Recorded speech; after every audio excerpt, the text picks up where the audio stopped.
Se me ha dicho que comparta el tema de la impiedad.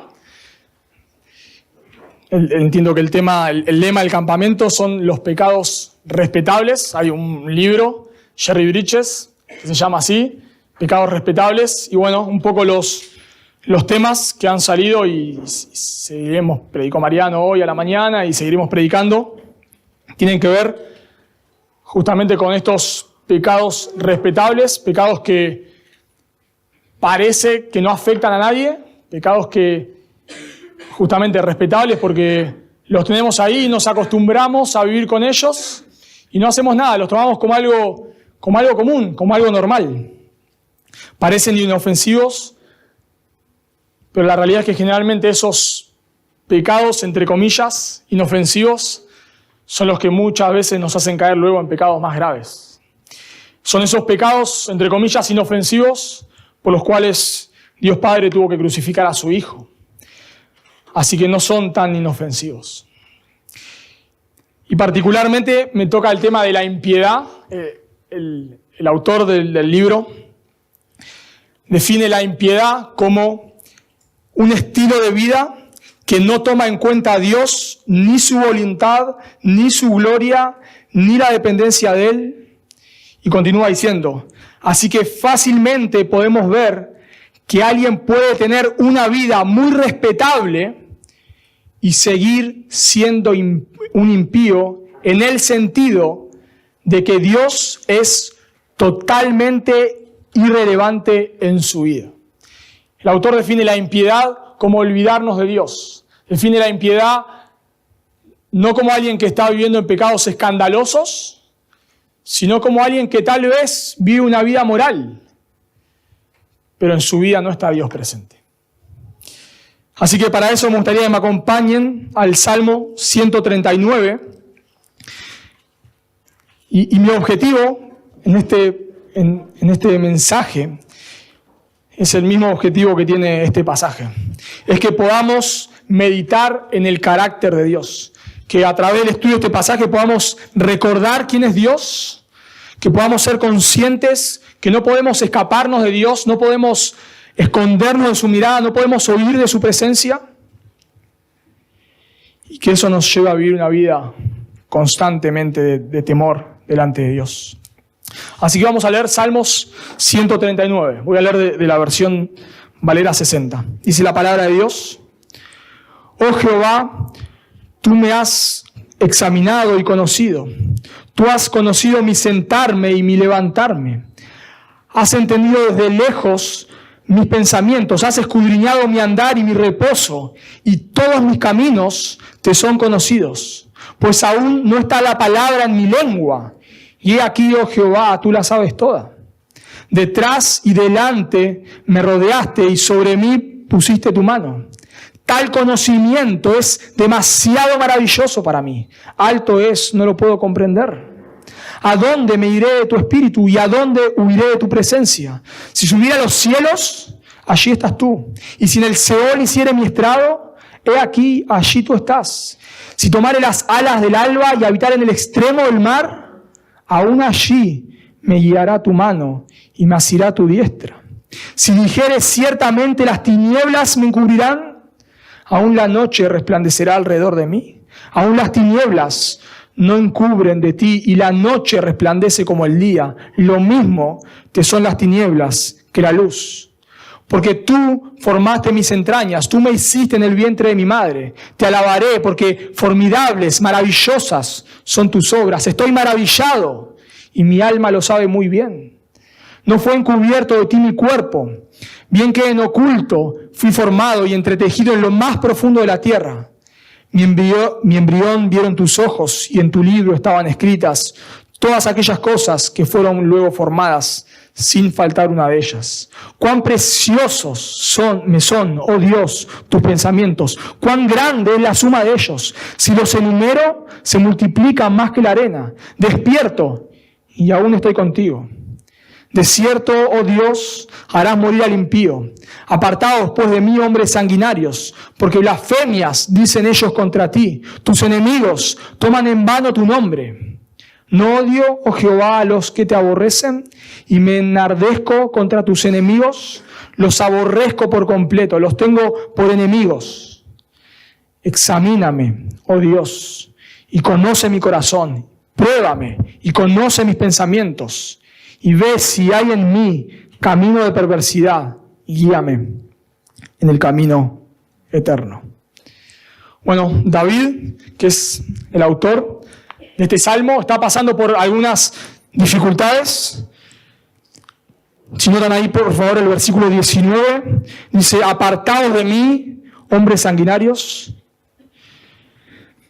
porque blasfemias dicen ellos contra ti, tus enemigos toman en vano tu nombre. No sabemos exactamente cuáles son las dificultades por las que David tal vez estaba pasando en este salmo. No tenemos un contexto específico. Sabemos que David, por lo que hemos registrado, ha pasado varios momentos difíciles en su vida. No sabemos exactamente cuál es este.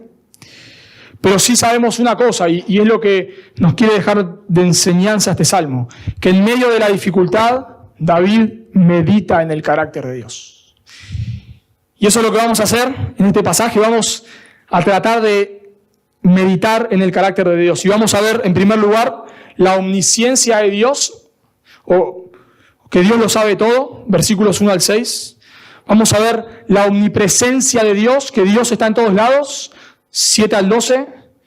Vamos a ver la soberanía de Dios, versículos 13 al 18. Y luego la justicia y la santidad de Dios, versículos 19 al final. Así que en medio de la dificultad, David hace lo que a veces no hacemos nosotros. David se pone a meditar en quién es Dios. Y noten el versículo 1 ahí, es introductorio. David dice: oh Jehová, tú me has examinado y conocido. Esto es introductorio a todo lo que luego David va a seguir diciendo. La palabra examinar quiere decir analizar, considerar detalladamente. La palabra ahí conocido es estar familiarizado con algo. David está diciendo: Señor, vos me conocés a la perfección.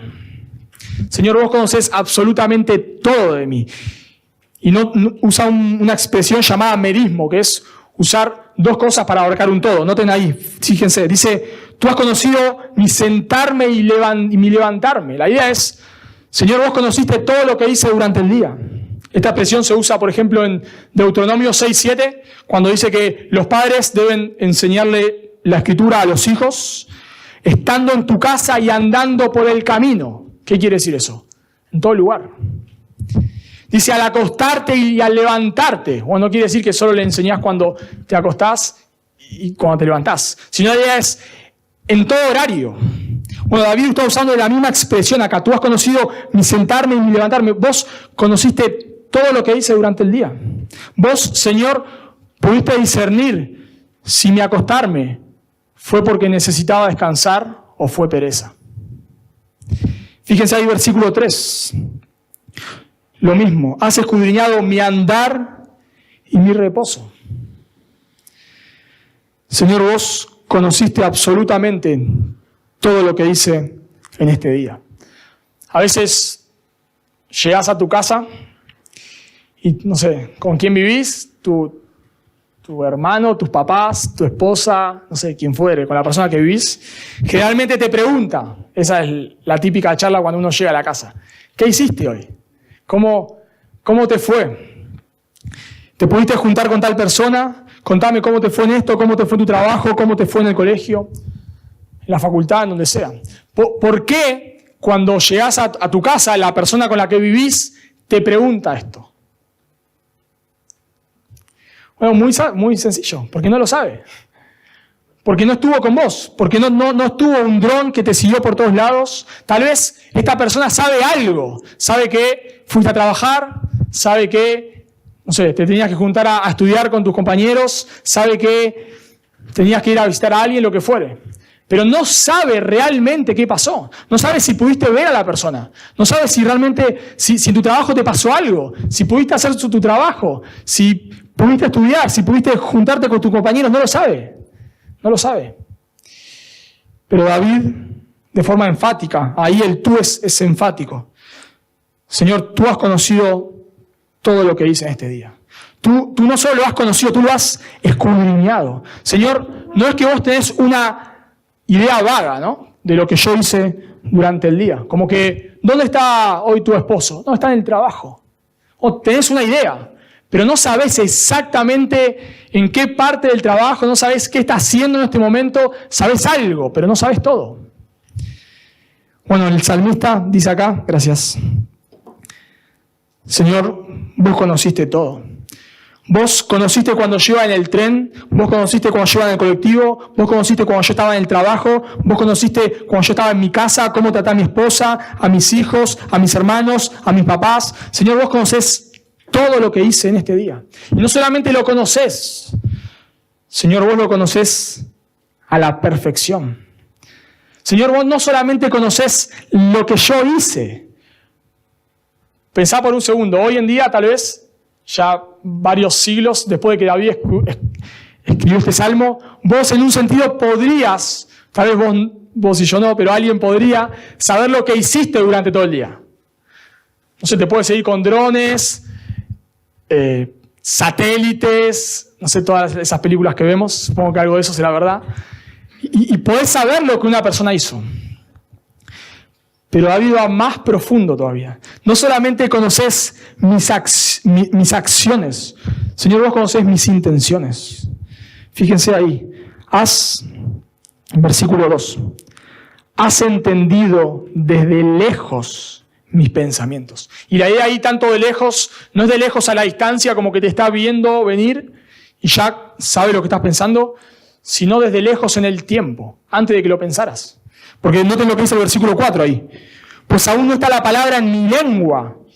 Y he aquí, oh Jehová, tú la sabes toda. Señor, vos no solamente conocés lo que hice, vos conocés las intenciones de mi corazón. Vos podés mirar no solamente mis acciones, sino por qué hice esas acciones. Vos podés examinar y escudriñar cuál fue el motivo por el cual respondí ese mensaje de texto. Vos podés escudriñar con qué intención me he visto, cómo me he visto. Vos podés escudriñar con qué intención me acerco a esa persona para hablarle. Vos podés escudriñar con qué intención hago el ministerio a vos. Vos podés escudriñar si mi servicio es para tu gloria o es para mi vanagloria. Señor, vos podés escudriñar si yo te estoy sirviendo en mis fuerzas o te estoy sirviendo en tus fuerzas. Señor, vos conocés cómo son mis devocionales, vos conocés cómo son mis oraciones, vos conocés la intención por la cual publico lo que publico, vos podés conocer la intención por la cual hago lo que hago. Yo estoy predicando acá y nadie puede ver mis intenciones. Nadie puede saber si yo estoy predicando para glorificar a Dios o para autoexaltarme.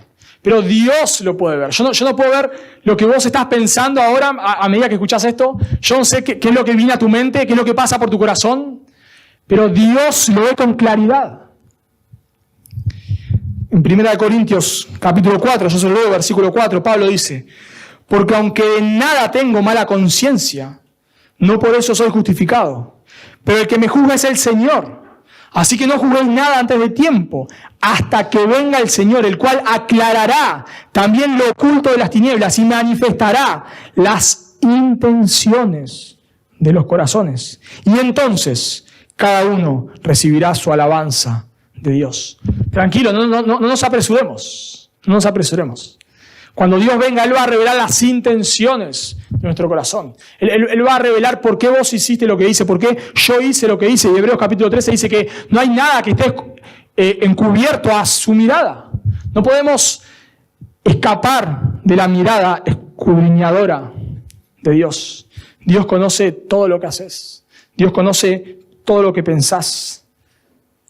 Dios conoce cada intención con la cual haces lo que haces. Vos podés hacer una buena obra y todos acá te podemos aplaudir. Pero si esa buena obra fue con una mala intención, aunque todos te aplaudamos acá, Dios no te está aplaudiendo. Porque Él ve la intención de tu corazón. Sigue diciendo, noten por favor ahí, versículo 5.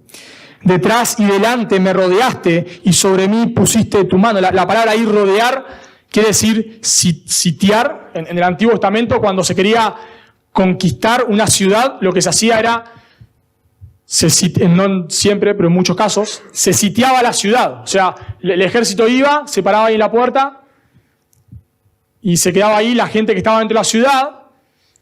Podía aguantar un tiempo, pero generalmente en la ciudad no había agua, estaba fuera muchas veces la ciudad, no había alimentos, o sea, había alimentos, pero se les acababa, se les terminaba. Entonces, el ejército se quedaba esperando afuera hasta que se le acabe la comida, se le acabe el agua y dos cosas.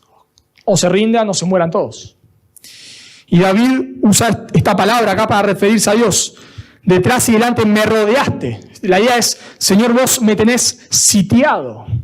Pero me tenés sitiado a tal punto que me llegaste a tocar. Fíjense que ahí dice, sobre mí pusiste tu mano. Señor, vos me rodeaste a tal punto, me tenés acorralado a tal punto, que ya me llegaste a tocar. Pensar que Dios sabe todo lo que hacemos, Dios sabe todo lo que pensamos, pero no solamente de nosotros, sino de las millones de millones de millones de millones de personas en el mundo. Pensar que Dios sabe cada detalle, cada intención. Pensar que los ojos del Señor están constantemente sobre nosotros.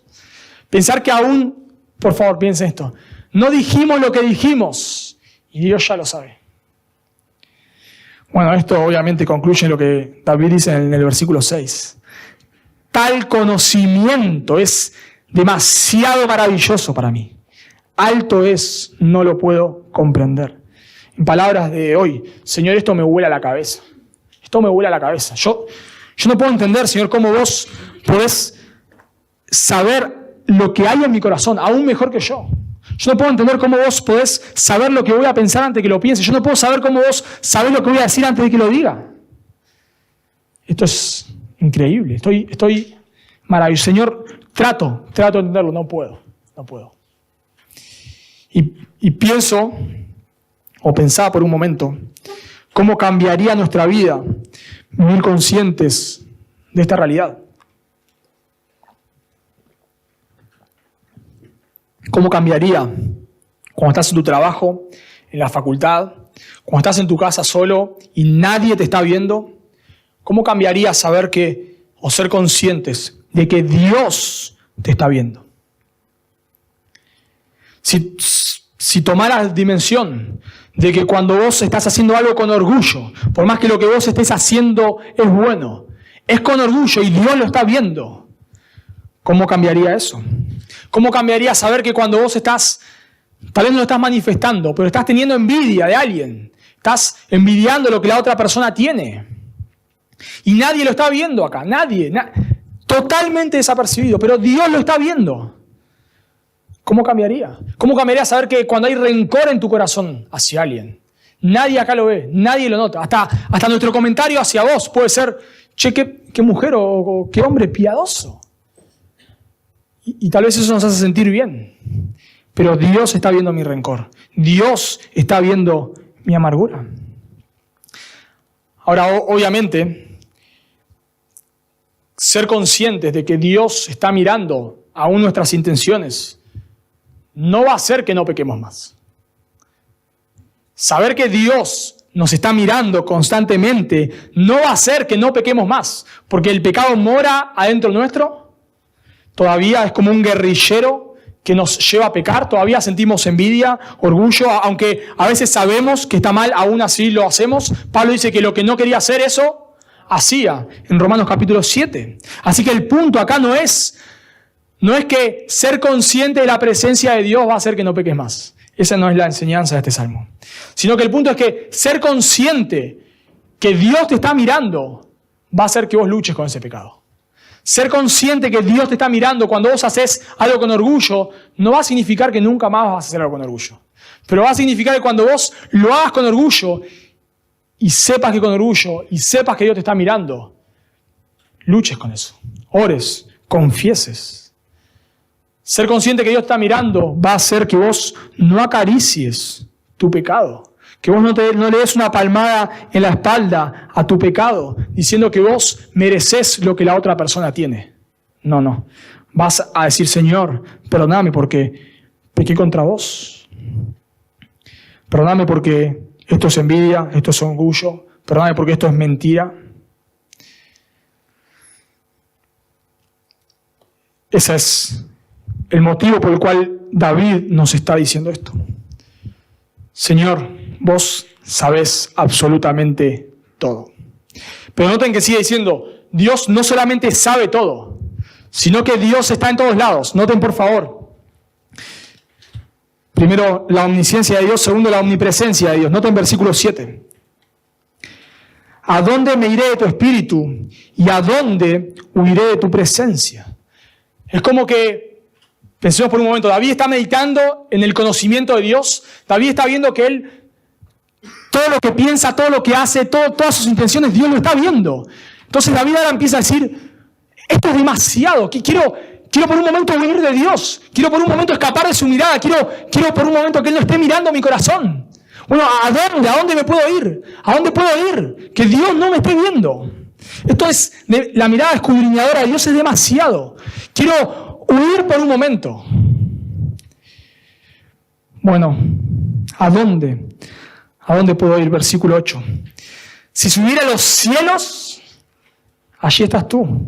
Y si en el Seol hiciera mi estrado, he aquí, allí tú estás. Señor, si subo a las partes más altas de la tierra, si me tomo un cohete y me voy a la Luna, a Marte, a Plutón, a donde sea, vos estás ahí, Señor. Y si hago mi cama, mi estrado en las partes más bajas de la tierra, si subo hasta se sabe mucho que hay del espacio, pero no se sabe las profundidades que hay en las aguas hoy en día. Si me hundo lo máximo posible en el mar, en el océano, hasta donde nadie ve, Señor, me encuentro con que vos estás ahí. Y nota el versículo 8. He aquí, es como una sorpresa. Me tomo un cohete, me voy a la luna y aquí, Señor, vos estás acá. Me vuelvo a escapar, me voy a las partes más profundas de la tierra y aquí, Señor, vos estás conmigo. Así que David dice, bueno, no me puedo escapar, no puedo huir de la presencia de Dios. O tengo una idea mejor. Nosotros podemos estar en el mismo lugar acá. Bueno, si no puedo huir de la presencia de Dios, tal vez me pueda esconder de Dios. Tal vez no puedo ir donde Dios no esté, pero me puedo esconder de Él. Nota en versículo 11. Si dijere, ciertamente las tinieblas me encubrirán, aún la noche resplandecerá alrededor de mí. Aún las tinieblas no encubren de ti y la noche resplandece como el día. Lo mismo te son las tinieblas que la luz.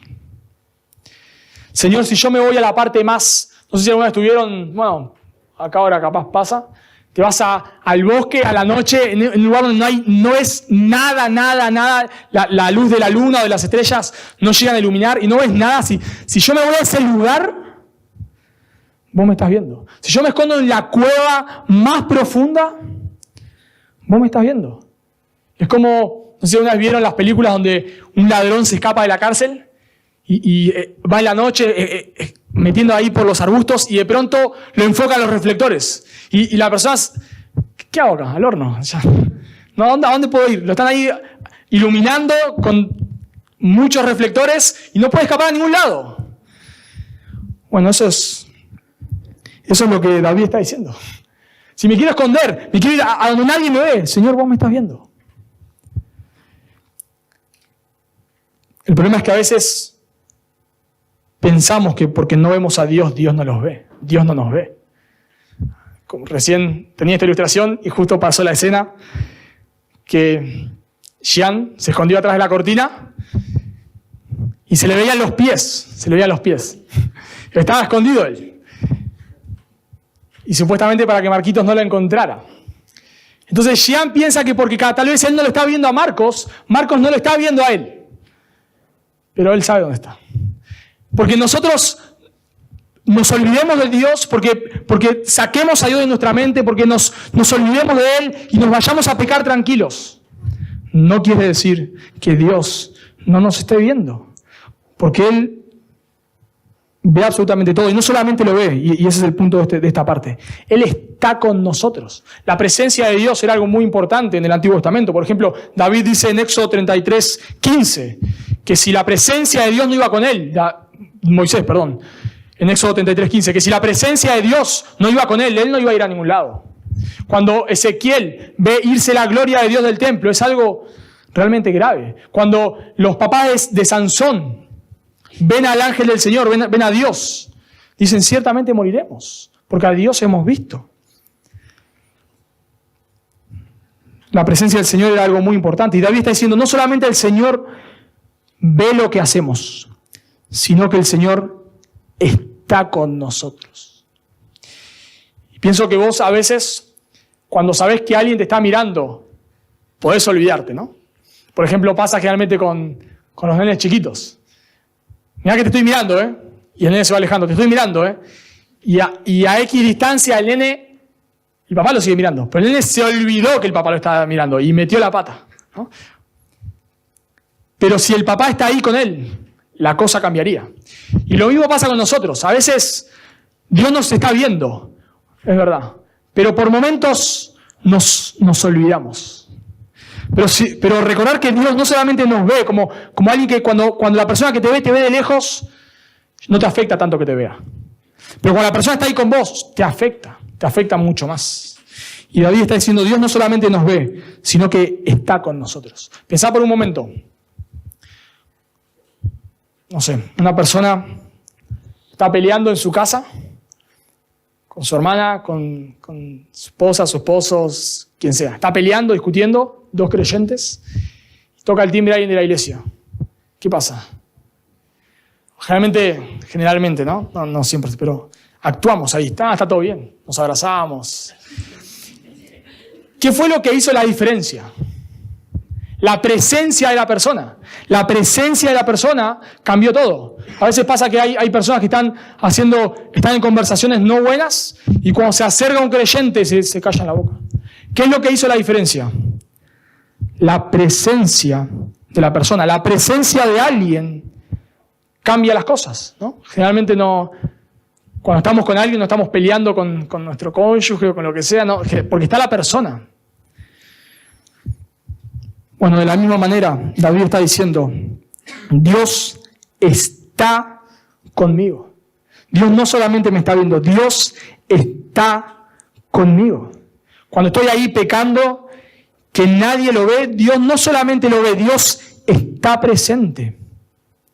Está conmigo, está al lado mío. Pensá por un momento cómo cambiaría si el Señor abriera nuestros ojos y como Isaías podríamos verlo, ver lo que está con nosotros. Pensá por un momento cómo cambiaría tu vida si Dios por un momento te quitara el velo y pudieras verlo al lado tuyo. Como Juan en Patmos, ahí te tocara. ¿Cómo cambiaría tu estilo de vida? ¿Cómo cambiaría tu forma de hacer tu trabajo? Saber que Dios está con vos. A veces pasa que entre creyentes parece que todo está bien. Parece que todos somos felices, que nadie lucha, nadie peca, todos tenemos familias impecables. Y parece no por lo que nos dicen, por lo que vemos. Porque cuando hay otros creyentes nos comportamos de cierta manera. Bueno, la pregunta es, ¿cómo nos comportaríamos si Dios estuviese presente y lo viésemos constantemente con nosotros? Bueno, yo pienso que claro que habría cosas que cambiar. Yo también, todos cambiaríamos cosas. Cuando alguien está presente, como dije recién, cambiamos ciertas cosas. Y saber que Dios está con nosotros, que Dios ahora está acá, no lo vemos, pero Dios está acá, cambiaría la forma en la cual escucho el mensaje, cambiaría la forma en la cual me estoy manejando, lo cambiaría porque Dios está acá. Y eso en un sentido está bien. Pero el problema es si yo cambiaría 180 grados. Si Dios aparece acá, yo cambiaría cosas, pero si Dios estuviese conmigo, yo sería otra persona, debería preocuparme. Si Dios apareciese acá, vos de pronto empezarías a vivir de otra manera, eso sería preocupante hoy para vos. Porque quiere decir que no estás viviendo para agradar a Dios. Todos tenemos cierta discrepancia de lo que somos en público y lo que somos en privado. lamentablemente es así. Todos somos, hay cierta discrepancia entre lo que somos de puertas para adentro de lo que somos de puertas para afuera. Y luchamos y tratamos de achicar esa brecha lo máximo posible, pero la hay, porque el pecado mora dentro nuestro. Pero el problema es si vos estás acá y aparentás ser una persona, pero cuando no hay ningún creyente alrededor, sos otra persona. Si cuando estás en tu casa, sos otra persona. Como a veces pasa, ¿no? Estamos acá y escuchamos, fulano, qué hermano, qué hermana amorosa, qué bendición. Y en su casa es un maltratador. ¿Cómo puede ser? Porque estaba aparentando.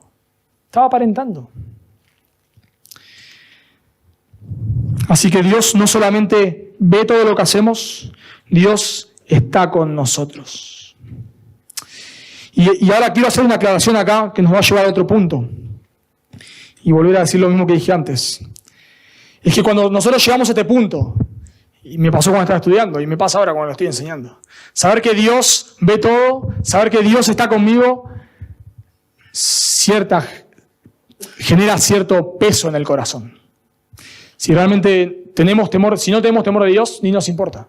Pero si tenemos temor de Dios, pesa sobre nuestro corazón. Y genera una carga. Pero como dije antes, la enseñanza de este salmo no es portate bien porque Dios te va a castigar. Esa no es la enseñanza de este salmo. La enseñanza de este salmo no es portate bien porque Dios te está viendo y si te portás mal, Dios te va a enviar un rayo. Y si vos no haces bien tu trabajo, Dios que está ahí con vos te va a mandar un rayo. Esa no es la enseñanza de este salmo. Sino que la enseñanza de este salmo es Señor, y eso es donde vamos a terminar. Señor, examíname y ayúdame a vivir para tu gloria. La enseñanza es saber que Dios ve todo, saber que Dios está con nosotros, nos debe llevar a decir, Señor, ayúdame a vivir en santidad. Saber eso debe hacer que nos refugiemos en la cruz. Saber que Dios te está viendo y está con vos, no debe llevarte a decir, bueno, ahora no voy a pecar más. Sino que te debe hacer recordar que hubo alguien que vivió a la perfección. Que hubo alguien que vivió consciente de la presencia de Dios toda su vida, que es Jesucristo, que jamás pecó, que todo el tiempo en su mente fue consciente de la presencia del Padre, que agradó a Dios a la perfección, pero que murió en una cruz en lugar de los pecadores, en lugar tuyo y en lugar mío. Murió en la cruz por cada vez que vos y yo vivimos sin ser conscientes de la presencia de Dios. Murió en la cruz por cada vez que nosotros nos olvidamos de Él y blasfemamos su nombre. Murió en la cruz por nosotros por cada vez que nos olvidamos de su presencia y nos entregamos al pecado. Así que la enseñanza de este salmo es, al saber todo esto, debo volverme a Dios. Y saber que a pesar de que peco, a pesar de que fallo, Dios me sigue amando y no lo va a dejar hacer. Y ese es el punto de la vida acá. Noten por favor el versículo 14. Perdón, versículo 13. Porque tú formaste mis entrañas, tú me hiciste en el vientre de mi madre. Te alabaré porque formidables, maravillosas son tus obras. Estoy maravillado y mi alma lo sabe muy bien. No fue encubierto de ti mi cuerpo, bien que en oculto fui formado y entretejido en lo más profundo de la tierra. Mi embrión vieron tus ojos, y en tu libro estaban escritas todas aquellas cosas que fueron luego formadas, sin faltar una de ellas. Cuán preciosas me son, oh Dios, tus pensamientos, cuán preciosos, cuán grandes es la suma de ellos. El porqué de David ahí en el versículo 13 va a explicarnos a dónde nos debe llevar esto. Y entender que Dios nos ve y está con nosotros nos debe llevarnos a maravillarnos de su soberanía. David no está huyendo de Dios porque teme ser castigado, sino que David está recordando ahora que Dios lo creó. Que Dios, noten ahí el versículo 14, dice que Dios formó sus entrañas. Pensá por un momento, David no fue creado como lo fue Adán, ¿no? Adán fue formado del polvo, de la tierra. David no fue formado de la misma manera. David fue formado como cualquiera de nosotros por los procesos naturales. ¿Okay? Pero David aún así le atribuye su creación, su nacimiento a Dios. David reconoce que fue Dios quien lo formó. David está reconociendo acá que fue Dios quien le dio vida. Cuando estaba en lo más profundo de la tierra, eso es un simbolismo que refleja el vientre de la madre. Cuando David estaba ahí en el vientre de la madre y nadie lo veía. Ahora tal vez leemos este salmo y no, nos cuesta imaginarnos, porque con las ecografías 3D, 4D, 15D, no sé ya qué hay, casi que te habla el bebé ahí, ¿no? Y te saluda. Pero en ese momento no había nada de esto. Hoy una mujer queda embarazada y con un estudio a las horas, al día, ya sabe que está embarazada. Bueno, en ese momento no. Así yo no desconozco, pero supongo que una mujer se enteraba que estaba embarazada mucho tiempo después de estarlo, probablemente.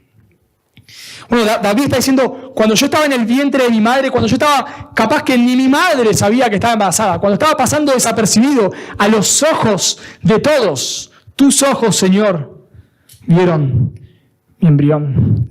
Señor, tus ojos me vieron ahí en el vientre de mi madre. Me vieron cuando me estaba formando.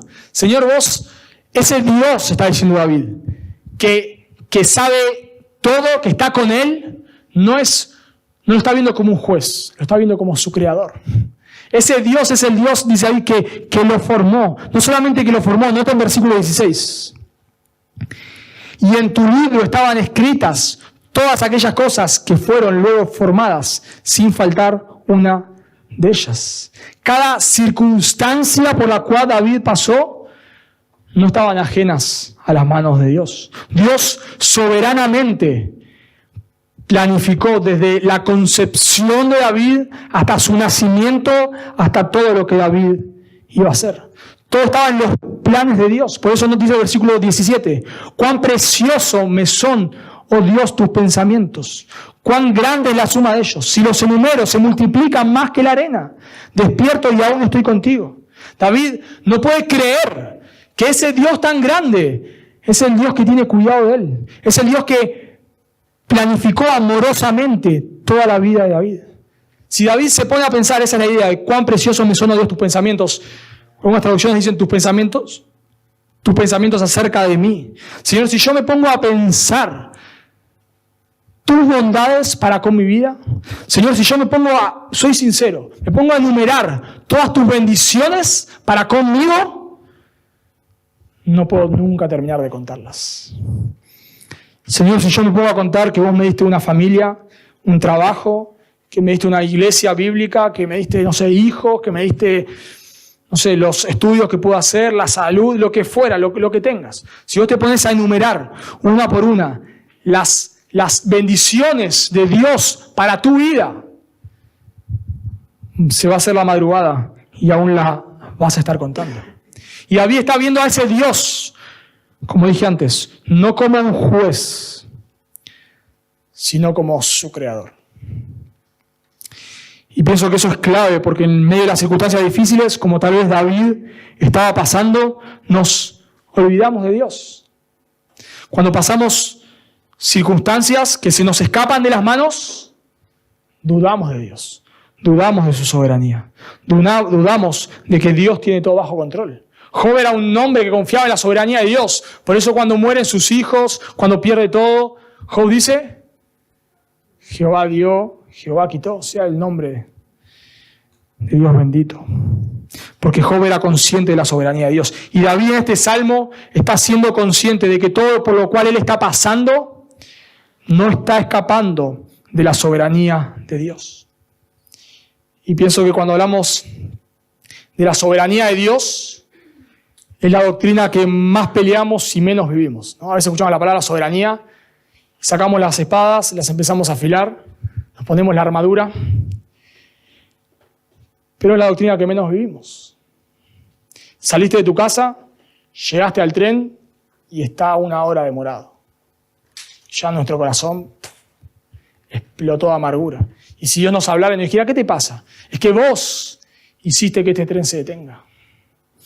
Llegaste a la parada del colectivo, estás llegando tarde al trabajo y te olvidaste la sube. Y está lloviendo.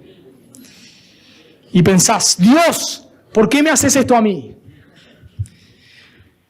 Dios, vos estás en contra mío. Porque nos olvidamos de la soberanía de Dios. Nos olvidamos que Dios tiene todo bajo control. Y generamos amargura cuando una persona, Dios le da a una persona que a mí no me da. Genera envidia o amargura o rencor. ¿Por qué? Porque me olvido que Dios es soberano y Dios le quiso dar soberanamente eso a esa persona y no me lo quiso dar a mí. Pero cuando yo me olvido de Dios, me olvido de su carácter, me olvido de su presencia, me olvido de quién es Él, me olvido de sus bondades, empiezan a salir estos pecados respetables que estamos viendo. Me airo, llegaste a tu casa, el colectivo en el cual estabas viajando se rompió, te tuviste que tomar otro, eran 40, 50 grados, llegaste a tu casa ya de mal humor, pensando que Dios te odia, tu esposa te dijo algo y vos descargaste todo. ¿Por qué? Porque nos olvidamos que Dios está al control aún de esa situación. Así que David medita en que Dios lo sabe todo, en la omnisciencia de Dios, en la omnipresencia de Dios, en la soberanía de Dios. David ahora medita en la justicia de Dios. Noten versículo 19. De cierto, Dios harás morir al impío. Apartados pues de mí, hombres sanguinarios, porque blasfemias dicen ellos contra ti. Tus enemigos toman en vano tu nombre. No odio, oh Jehová, a los que te aborrecen, y me enardezco contra tus enemigos, los aborrezco por completo, los tengo por enemigos. Este no es un salmo imprecatorio, pero contiene una parte de lo que se llama salmos imprecatorios, y nos cuesta leer esto, ¿no? Porque nadie se imaginaría orando, Señor, te ruego que a mi jefe le parta un rayo, Pero debemos entender que los salmos imprecatorios, y mucho más en este contexto, son salmos que dejan la justicia que uno puede hacer en manos de Dios. David era el rey de la nación, y David tenía la autoridad y tenía el poder para matar a estas personas. La palabra ahí dice hombres sanguinarios, quiere decir asesinos. La ley decía que los asesinos deberían morir. Así que David tenía la autoridad, David tenía el poder y David tenía, vamos a decir así, la ley de Dios que lo autorizaba a matar a estas personas sanguinarias. El que blasfemaba, y hay un caso en la Escritura, el que blasfemaba el nombre de Dios debía morir. Y estas personas blasfemaban el nombre de Dios, sé que David podía haberlos matado. Pero David, en este salmo, y como en otros, está dejando la justicia en manos de Dios. Y David no está tan angustiado por lo que le hacen a él. David está angustiado por ver el nombre de Dios blasfemado. Señor, yo los aborrezco porque ellos te están aborreciendo a vos. Señor, yo podría actuar, yo podría matarlos, porque tengo la autoridad. Pero Señor, yo esto lo voy a dejar en tus manos, porque vos sos el juez justo de toda la tierra. Y nos pasa hoy en día, cuando las personas blasfeman contra Dios, cuando dicen que Dios no existe, cuando empiezan a decir un montón de barbaridades, a uno le pesa el corazón. Cuando ves a un mundo que le da la espalda a su Creador, cuando abrís la Biblia y lees que los demonios se postran ante Cristo y los hombres le blasfeman sin ningún temor. Eso a veces pesa el corazón. Y lo vamos a ver cuando veamos el tema de la amargura. Pero cuando encima ves que ese que le está blasfemando está prosperando, se dificulta cada vez más. Y tal vez nace el rencor, nace la envidia, nace los celos, nace la ira, nace el olvidarnos de Dios. Cuando ves personas que viven en promiscuidad y parecen prosperar, nuestro corazón se llena de amargura. Pero David no se llena de amargura. David está recordando, Señor, vos un día se hará justicia. Señor, vos un día vas a castigar a los impíos. En medio de la adversidad, David recuerda, un día ellos van a recibir su pago. Si no se arrepienten, porque Allá en el Antiguo Testamento dice que si se arrepienten, Dios les perdona la vida. Pero si no se arrepienten, Dios los va a castigar. Lo vemos con Nínive, ¿no? ¿Recuerdan? Una ciudad que era así, la capital de Asiria, totalmente impía. Si viéramos, no, David no vivía para ese tiempo, pero si nosotros viéramos lo que hacían los asirios, no lo haríamos muy distinto a David, creo. Pero aún así, cuando los asirios, Nínive, mejor dicho, la ciudad de Nínive, se arrepiente, ¿qué hace Dios? Detiene el juicio. Claro, detiene el juicio. Pero si estas personas no se arrepienten, Dios los iba a castigar. David deja la justicia en manos de Dios. Cuando nosotros empezamos a ver la injusticia que nos rodea, nos empezamos a irar. Cuando vos empezás a mirar lo que pasa a tu alrededor, la injusticia que hay en este mundo, y te olvidás de Dios, podés llegar a hacer cualquier locura. Pero David reconoce que Dios un día va a hacer justicia. Y ya nosotros no somos David, así que nos trasladamos al Nuevo Testamento, porque ya lo tenemos. Sabemos que Dios va a hacer un día justicia. Lo va a hacer en la cruz. Si esa persona se arrepiente de sus pecados y confía en Cristo, esa justicia va a ser completa en la cruz. Pero si no se arrepiente, esa justicia va a ser en el infierno. Va a ser en la condenación, donde ya no va a haber más gracia, donde ya no va a haber más misericordia. Pero Dios un día va a hacer justicia. Así que trasladándolo esto al día de hoy, en lugar de nosotros sentir envidia o sentir celos o rencor o vernos tentados a vivir como los impíos, como los que no tienen a Dios, debemos orar por ellos. Debemos clamar a Dios porque esa justicia sea hecha en Cristo y esa persona pueda venir a Cristo. Pero eso lo vamos a hacer si recordamos que Dios está al control, que Dios un día hará justicia. Y vamos a terminar a donde desemboca. Esto es como un embudo que termina ahí en el versículo 23 y 24. Noten. Examíname, oh Dios, y conoce mi corazón. Pruébame y conoce mis pensamientos y ve si hay en mí camino de perversidad y guíame en el camino eterno. Un corazón que vive consciente de la omnisciencia de Dios o que Dios lo sabe todo, que vive consciente de que Dios está en todos lados, que vive consciente de que Dios es soberano, que vive consciente de que Dios es justo, va a terminar orando como David lo hace. Todo este salmo, el punto es llevarnos ahí. Señor, si vos lo ves todo, si vos castigás el pecado, en sus hijos ya lo hizo en Cristo, pero nos disciplina a sus hijos porque nos ama. Señor, si vos estás en todos lados, por favor, Señor, examiná mi corazón. Señor, si vos me estás viendo cuando estoy en mi trabajo, que ningún creyente me ve, cuando yo estoy en mi casa solo y nadie me está viendo, saber, Señor, que vos me estás viendo, saber, Señor, que vos estás ahí conmigo, me lleva a orar, Señor, por favor, examiná mi corazón. Noten esto, noten que David no está pidiendo a Dios que lo guarde del adulterio. No está pidiendo a Dios que lo guarde del homicidio. Está pidiendo a Dios que examine su corazón. Que Dios pueda ver lo que nadie ve. Señor, el pueblo puede pensar que yo soy el hombre más piadoso del mundo. Pero saber todo esto, Dios, me lleva a clamar, por favor, Dios, examina mi corazón. Señor, ayúdame. Hay pecados que me son ocultos, pero no te son ocultos a vos. Señor, ayúdame, yo quiero vivir para tu gloria. David está preocupado no por los pecados que vemos, sino por los pecados que nadie ve. No está preocupado por la inmoralidad sexual, por el vocabulario inapropiado. Tal vez está preocupado por la envidia, por el orgullo, por la falta de contentamiento, por la amargura, por la ansiedad, por la ingratitud. David está preocupado por esos pecados que nadie ve.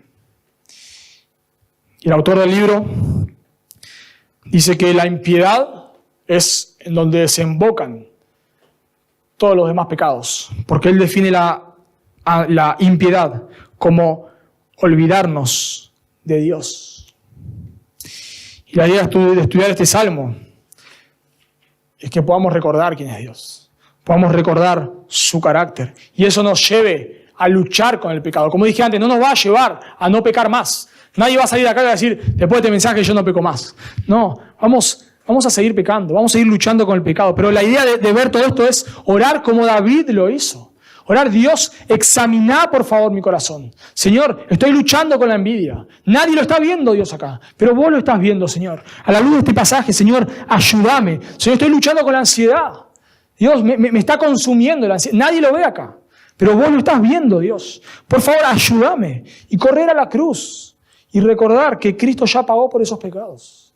Recordar que Dios ya no te va a castigar porque ya castigó a su Hijo. En su amor te puede disciplinar, pero ya no hay condenación para los que están en Cristo Jesús. Y podés, cuando caes en la ansiedad, en la amargura, en el rencor, en lo que fuera, podés correr a sus pies, recordando que Él no te va a rechazar, porque Él ya te abrazó en Cristo.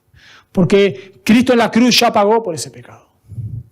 Y solo para terminar, si vos estás acá sin Cristo, si vos te das cuenta o que tal vez no hay temor de Dios en tu vida para nada, estás en las reuniones, tenés vocabulario cristiano, pero te das cuenta que saber que Dios está en todos lados, saber que Dios te ve, ni te importa Dios. Bueno, algo de la Escritura es que tal vez no seas un creyente. O tal vez vos estás acá y ya sabés que no sos un creyente. Lo sabés. Viniste acá y tal vez lo sabés. Sea cual fuere el caso, si vos estás acá sin Cristo, yo te ruego, por favor, que consideres el Evangelio. Que vengas a Cristo en arrepentimiento y fe.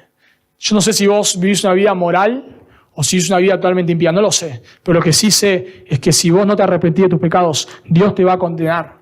Sea que solamente hayas pecado de envidioso nada más, o sea que hayas hecho cualquier atrocidad. No sé cuál es tu pecado. Pero si vos no te arrepentís de tus pecados, Dios un día hará justicia. David lo dice, Dios un día castigará al impío. Y Dios no va a hacer la excepción con vos si no te arrepentís. Pero Dios en su gracia y en su amor envió a su Hijo, Jesús, que vivió la vida que vos no podías vivir, pero murió en la cruz en lugar del pecador. Cristo en la cruz estaba recibiendo la ira que el pecador merece. El Padre estaba aborreciendo a su Hijo por amor al pecador, para que todo aquel, y ahí entras vos, todo aquel que se arrepiente de sus pecados y crea en Él tenga vida eterna. Si vos te arrepentís hoy de tus pecados y confías en Él, Él va a tener misericordia de vos.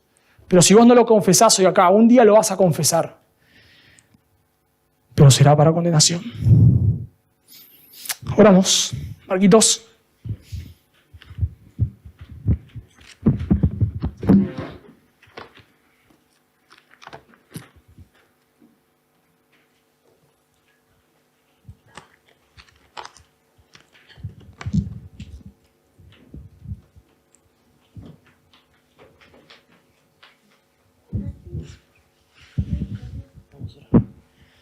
Oramos.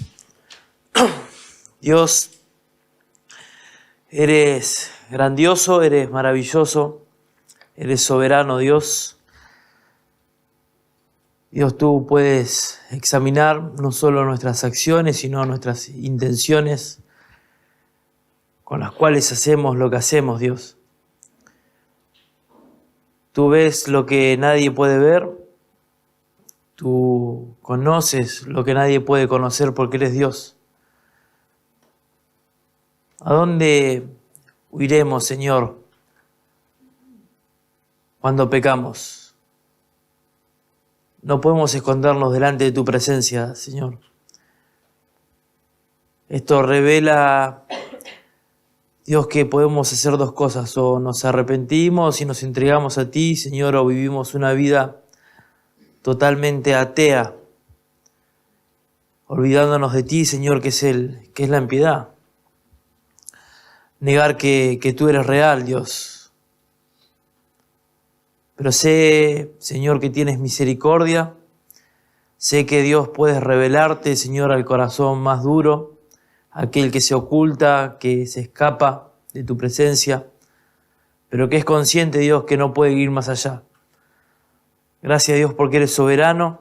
Gracias, Dios, porque nos muestras nuestros pecados, incluso aquellos que ni siquiera nosotros sabemos que están, Dios. Tú lo conoces. Dios, por favor, ayúdanos a vernos tan pecadores que necesitemos huir a tu presencia, Dios, abrazar a Jesucristo, entregar nuestros pecados, Dios, y vivir una vida que realmente te agrade. Y si se nos corta, Señor, al medio, que nuestro interior refleje, Señor, realmente nuestras acciones. Que seamos totalmente íntegros, Dios, por fuera, pero que eso sea la consecuencia de lo que somos por dentro. Oro, Dios, con todo el corazón de que traigas santidad a estos jóvenes, a nosotros, a los que están escuchando. Dios, llévanos a ti, Señor, humíllanos. Tú sabes cómo hacerlo, Dios. Tú sabes cómo humillar al ser humano. Humíllanos, Dios, y exáltate. Y como orábamos hoy a la mañana, recibe toda la gloria, Señor, y a nosotros danos la gracia para vivir. Oramos agradecidos. En el nombre de Cristo Jesús. Amén.